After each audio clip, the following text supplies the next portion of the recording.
Hello Libra, Sun, Moon, Rising, and Venus signs. Kamusta kayo? Sana po'y nasa mabuti kayong kalagayan. Welcome back po sa Star Tarot at kung bago kayo rito, welcome din po kayo. Please subscribe, like, share my videos, and leave me a comment kung nakaresonate kayo.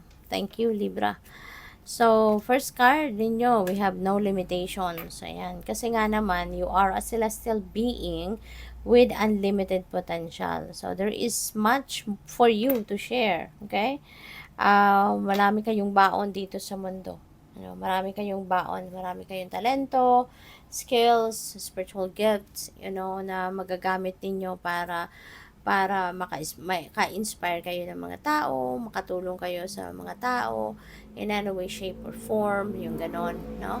Kaya wag kayong mahihiyang ilabas yan, wag kayong mahihiyang or wag kayong magdadalawang isip, no, na i-share yan sa maraming tao kasi hindi mo lang alam kung gaano karami ang mga taong matatouch mo ang buhay dahil dyan, or hindi mo lang alam kung gaano karaming tao ang pwedeng matulungan mo, 'di ba?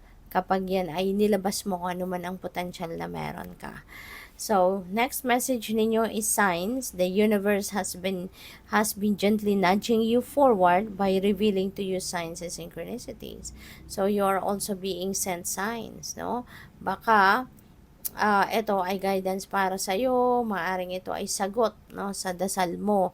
Baka you are seeking for specific signs. Baka nagdadasal ka na, Lord, bigyan mo po ako ng sign para makapag-desisyon ako ng tama, or kung ito na nga ba yung tama na nga ba ang decision ko or whatsoever. Okay? So, you're being sent signs, symbols, synchronicities, 'di ba? Kaya pay attention kayo diyan sa mga subtleties na 'yan kasi yan na meron ng sagot ang divine sa inyong dasal.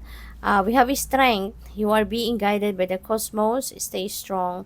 A positive outcome is assured. Ayan. So, magpakatatag ka lang. Okay? Hindi ka pinapabayaan ng divine.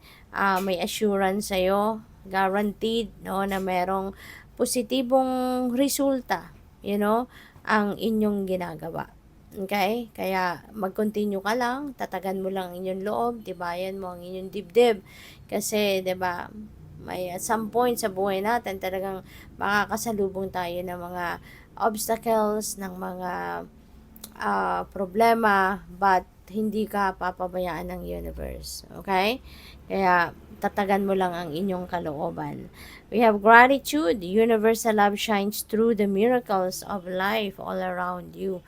Kaya dapat na lagi tayong nagdadasal din with gratitude, hindi lang tayo dapat nagdadasal kasi hihingi tayo ng kung anong kailangan natin, ano yung gusto natin, but kailangan tayo ay magdadasal din with gratitude, no? Kailangan tayo ay nagpo-project ng gratitude attitude, dapat tayo ay marunong magpasalamat sa lahat ng mga biyaya na binibigay ng divine sa atin. Alright?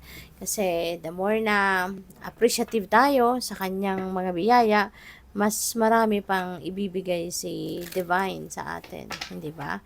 Mas bibiyayaan ka pa ng mas maraming blessings. So, by the way, maraming salamat for subscribing. And if you haven't subscribed yet, subscribe na kayo. And maraming salamat din for not skipping the ads. Malaking bagay po yan sa akin. And also, please click the join button sa baba ng video kung gusto po ninyo na mag-join sa membership. Salamat! So, take the next step now.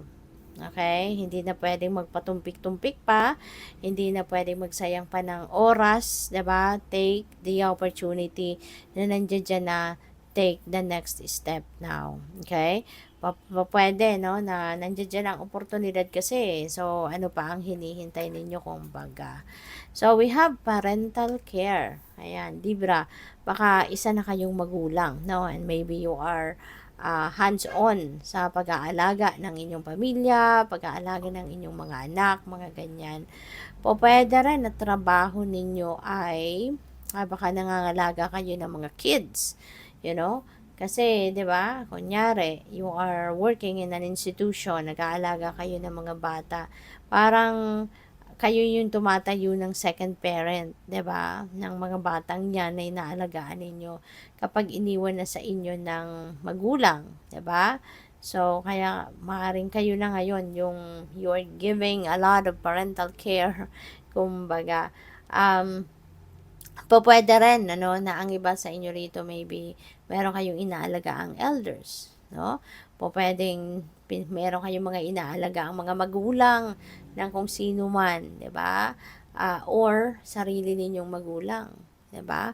Pwede rin na you are taking care of your own parents. Maybe your mama or your papa is under your care, 'di ba? Pwedeng ganoon. Kaya kayo din yung nag-aalaga sa inyong mga magulang.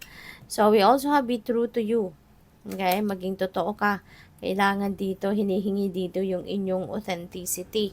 Maging authentic ka. Diba? Mahalaga na you are speaking and walking your truth talaga, hindi ba? Kasi in order for you to attract people that will be honest towards you, then kailangan ikaw muna sa sarili mo. Talagang maipapakita mo na honest ka din sa sarili mo. 'Di ba? Maging totoo ka din sa kung anong iniisip mo, ano nararamdaman mo, yun din ang ipakita mo, yun ang i-ano mo, yun ang i-project mo, 'di ba? So, napakahalaga na tayo ay nagiging honest, unang-una sa sarili natin. So, we have memories, ayan, so siguro, ang iba sa inyo dito, baka you are alone and lonely, 'di ba? Kaya nami-miss ninyo siguro yung mga mahal ninyo sa buhay. O puwedeng yung mga naaalala ninyo, yung mga kamag-anak ninyo or loved ones ninyo na nag-passed on the other side. Baka nagre-reminisce kayo ng mga times na magkakasama kayo, mga masasayang pagkakataon na kasama mo yung mga mahal ninyo sa buhay. So, happened na sila ay nasa kabilang buhay na. Maaaring sila yung naaalala mo sa ngayon. So, good luck. Thank you for watching. Love and light. Namaste.